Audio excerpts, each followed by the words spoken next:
ជំរាបសួរសួស្តីពុកម៉ែបងប្អូនទាំងអស់គ្នាសួស្តីឆ្នាំថ្មីឆ្នាំ2026ជូនពរពុកម៉ែបងប្អូនទាំងអស់គ្នាឲ្យរកស៊ីទទួលទានមានបានមានលុយហូរចូលច្រើនសម្រាប់បានគ្រប់ភារកិច្ចជាពិសេសជូនពរពុកម៉ែបងប្អូនឲ្យមានសុខភាពល្អមានលុយច្រើនហើយបើសិនជាយើងអត់មានសុខភាពល្អក៏យើងអាចចាយលុយនឹងបានដែរអញ្ចឹងកាដូពិសេសគឺសុខភាពល្អនៅពេលដែលយើងមានសុខភាពល្អយើងមានកម្លាំងចិត្តកម្លាំងកាយតស៊ូទៅមុខទៀតហើយយើងនឹងសម្រេចបានជោគជ័យធំនៅឆ្នាំខាងមុខអូខេដំបូងឡើយខ្ញុំគិតថាប្រហែលជាខ្ញុំអត់បានចេញវីដេអូតាក់ទងជាមួយនឹងថ្ងៃឆ្លងឆ្នាំទេពីព្រោះអីប្រទេសជាតិយើងអត់សុបាយអីអញ្ចឹងណាប៉ុន្តែពិតជាសំណាងមែនតែននៅមុនប៉ុន្មានម៉ោងឆ្លងឆ្នាំយើងក៏ទទួលបានព័ត៌មានថាយើងទទួលបានវីរៈកងទ័ពទាំង18នាក់ចូលមាតុភូមិវិញនេះគឺជាកាដូដ៏ធំសម្រាប់ប្រជាជនកម្ពុជាទាំងមូលតែម្ដងធ្វើឲ្យប្រជាជនកម្ពុជាមានស្នាមញញឹមអាច celebrate ចូលឆ្នាំបានឡើងមានស្នាមញញឹមគ្រប់គ្នាសប្បាយរីករាយអញ្ចឹងណាពីព្រោះប្រទេសយើងទទួលបានសន្តិភាពទទួលបានវីរៈកងទ័ពទាំង18នាក់ចូលមាតុភូមិវិញហើយពេលដែលមើលវីដេអូវីរៈកងទ័ពគាត់ចូលមាតុភូមិវិញបងប្អូនខ្ញុំជឿជាក់ថា 99.99% នៃប្រជាជនកម្ពុជាគឺរំភើបហូរទឹកភ្នែកដោយសារតែមើលវីដេអូហ្នឹងទាំងគេទាំងខ្ញុំគឺមើលហើយរំភើបហូរទឹកភ្នែកតែម្ដងឥឡូវនេះគាត់បានជុំគ្រួសារជុំប្រពន្ធកូនគាត់បានរស់នៅជុំគ្នាឆ្លងឆ្នាំថ្មីជាមួយគ្នា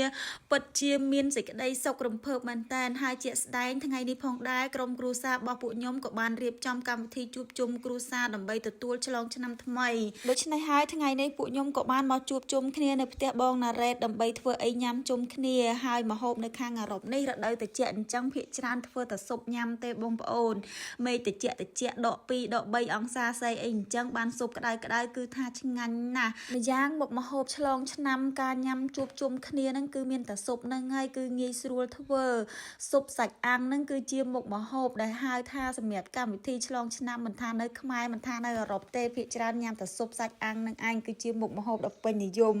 បងប្អូនអើយយូរបានញ៉ាំស៊ុបជុំគ្នាម្ដងនិយាយពីថាតំណងមែនតើដាក់ឆ្នាំងមួយឆ្នាំងធំតែម្ដងហើយមានអ៊ំមានបងគាត់ចូលរួមលក្ខណៈថាគ្រួសារធំហ្មងបងប្អូនជុំគ្នាឆ្នាំនេះគឺជុំច្រើនមែនតើសមាជិកចូល5-10នាក់ទៅ20នាក់ឯងនៅស្រុកនេះអត់ងាយបានជុំគ្នាទេលុះត្រាតែមានបុណ្យគ្រីស្មាស់បុណ្យឆ្លងឆ្នាំអីអញ្ចឹងមិនបានជុំគ្នាពីព្រោះអីម្នាក់គឺនៅឆ្ងាយពីគ្នាណាស់ជិះសិតតែ100គីឡូពីគ្នាអី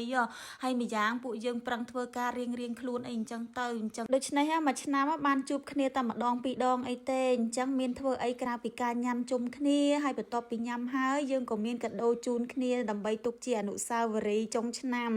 យើងឲ្យកាដូគ្នាទៅវិញទៅមកអញ្ចឹងទៅហើយថ្ងៃនេះខ្ញុំអត់មានកាដូជូនបងទេប៉ុន្តែបងឲ្យកាដូខ្ញុំច្រើនមែនតែនហើយជាពិសេសចង់អរគុណជាងគេនោះទៅបងណារ៉េតម្ចាស់ផ្ទះគឺថារៀបចំម្ហូបច្រើនមែនតែនញ៉ាំ2ថ្ងៃក៏អត់ដែរម្ហូបសល់បានខ្ចប់យកមកផ្ទះទៀតបងប្អូនអើយហើយជាពិសេសនោះក៏អរគុណទៅបងដាឡែនដែរគឺមានកាដូឲ្យគ្រប់គ្នាតែម្ដងហើយមានសូណាមានអីឲ្យកាដូទៅសូរិយាគឺថាអូយសប្បាយជួបជុំមែនតែនយើងសប្បាយជុំគ្រួសារយើងផងយើងសប្បាយប្រទេសជាតិយើងទទួលបាន